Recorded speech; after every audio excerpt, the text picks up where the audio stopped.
Welcome to the deep dive.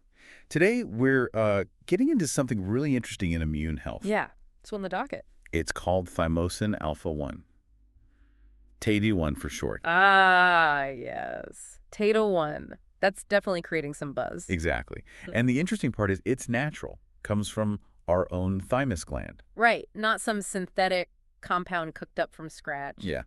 So our mission today is really to explore the science, the research, what the side effects might look like. And maybe touch on what some influential people are saying about it. Absolutely. How it all fits into, optimizing immune health and just overall well-being. Sounds good. It's fascinating stuff looking at something our own body makes. So let's start right there. Yeah. What exactly is thymosin alpha 1? Okay, so it's a peptide hormone. Specifically, it has 28 amino acids, and it's naturally produced by the thymus gland. The thymus gland. That's crucial for the immune system, especially when we're young, right? Absolutely vital. Think of it as the immune system's training ground. It's where key immune cells, particularly T cells, learn their jobs. And THY1's role in that. It's a key player. It helps with the maturation, the differentiation, and the activation of these T cells. T cells. Those are the specialized fighters in our adaptive immune response. The ones that target specific germs or bad cells. Precisely. They're critical.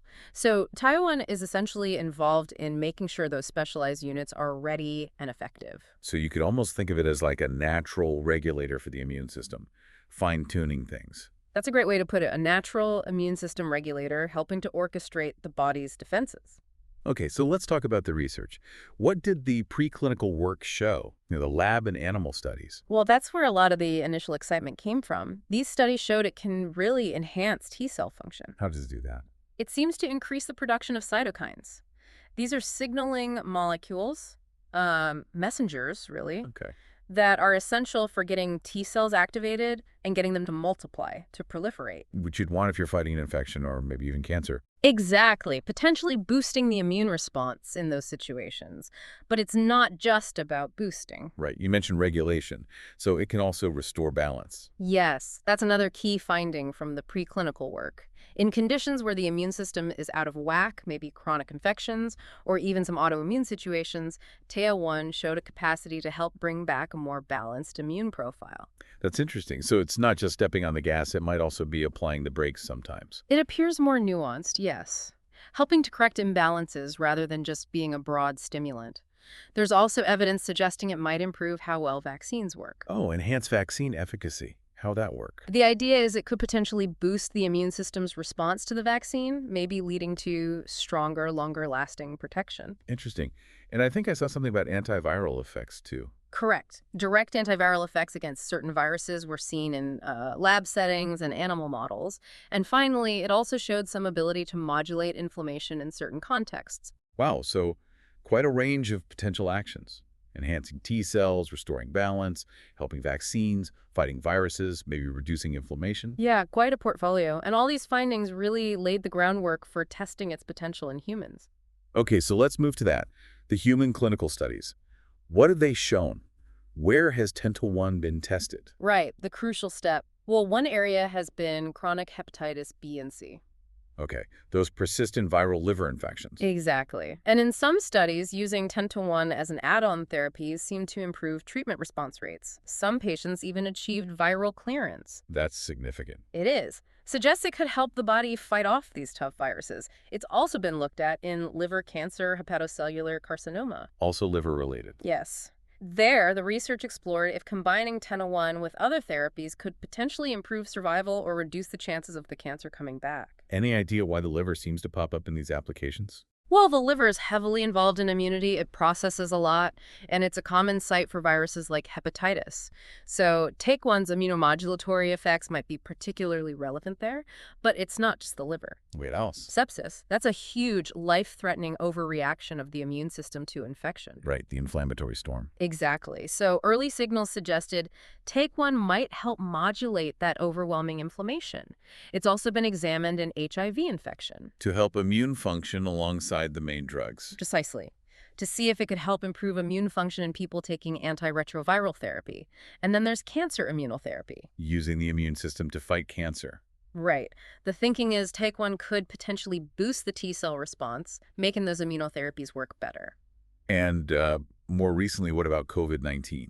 Yes, inevitably it was looked at there too, given its effects on the immune system. Any promising results? Some findings, yes. They suggested potential benefits in certain patient groups, possibly reducing how severe the disease got, maybe even mortality rates, likely by helping to regulate that immune response to the virus. So lots of areas being explored, but you'd say it's still evolving. Definitely. It's crucial to understand these applications are still being researched, and whether it's appropriate really depends on the specific condition and the individual patient. It's not a one-size-fits-all solution. Makes sense. Okay, with all this potential, we have to ask about the flip side. Side effects. What have the studies shown there? That's actually one of the more reassuring aspects. Generally, in the clinical trials, Title I has been pretty well tolerated, Meaning, meaning the side effects reported tend to be mild. The most common things are usually at the injection site. like redness or soreness. Yeah, maybe some redness, a bit of swelling, mild pain. Pretty standard stuff for injections. Anything else? Some people report transient flu-like symptoms, feeling tired, muscle aches, maybe a slight fever. But that passes. Usually, yes, especially at the start of treatment, and it typically resolves quickly. Serious problems directly caused by Taiwan seem to be rare in the studies so far. That's good to hear. Is there a reason why it seems relatively safe? Well, the likely reason is because it's something our body makes naturally. It's derived from a peptide that's already part of our immune regulation system. So the body recognizes it. Pretty much. But, and this is really important, even with a good safety profile, it absolutely must be used under the guidance of a qualified healthcare professional. Right, for proper monitoring and making sure it's the right approach. Exactly. Essential for safety and effectiveness. Okay, let's shift gears slightly. Let's talk about how some influential voices might view Taiwan. What about someone like Andrew Huberman? He dives deep into biology and evidence. Right. With Huberman, you'd expect the focus to be squarely on the data. The clinical trial evidence. Yes. He'd likely emphasize the quality of the studies, the specific conditions where Tier-1 showed effects, and the underlying mechanisms, T-cell function, cytokine pathways, that sort of detail. And probably stress the need for evidence-based approaches. Absolutely. His takeaway would likely be about understanding the nuances of immune regulation and, crucially, consulting with medical experts. Okay. What about Joe Rogan? His platform often explores health optimization, sometimes with personal stories. Yeah, Rogan's show often blends expert interviews with anecdotal reports. Taewon could come up in conversations about, say, boosting immunity or resilience. More focused on the potential benefits. Potentially, yes. You might hear about its perceived benefits for general immune health, maybe some personal accounts mixed with explanations from guests, less of a deep dive into specific trial data, perhaps. And then there's Dr. Craig Conover. He works directly with peptide therapies. Right. Dr. Conover is known for using peptides to optimize physiology, immunity included. So it's highly likely he discusses China.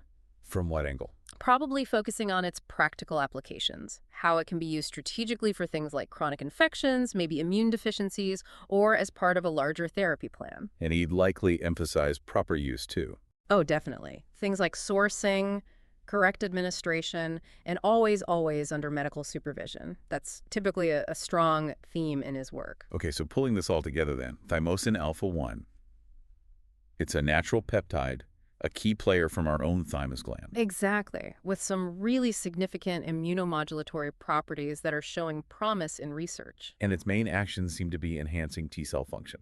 And helping to restore immune balance when things go awry. Which could lead to better outcomes in some tough conditions, like chronic viral infections, maybe even some cancers. That's the potential that's being actively investigated, yes. And encouragingly, it seems generally well tolerated with mostly mild side effects. True, but the need for professional guidance can't be overstated. Absolutely critical. So for you listening, as you think about your own health, it's interesting to consider the potential role these naturally derived peptides, like Ty1, might play in supporting immune resilience. It's a really dynamic field of research, constantly evolving. Definitely.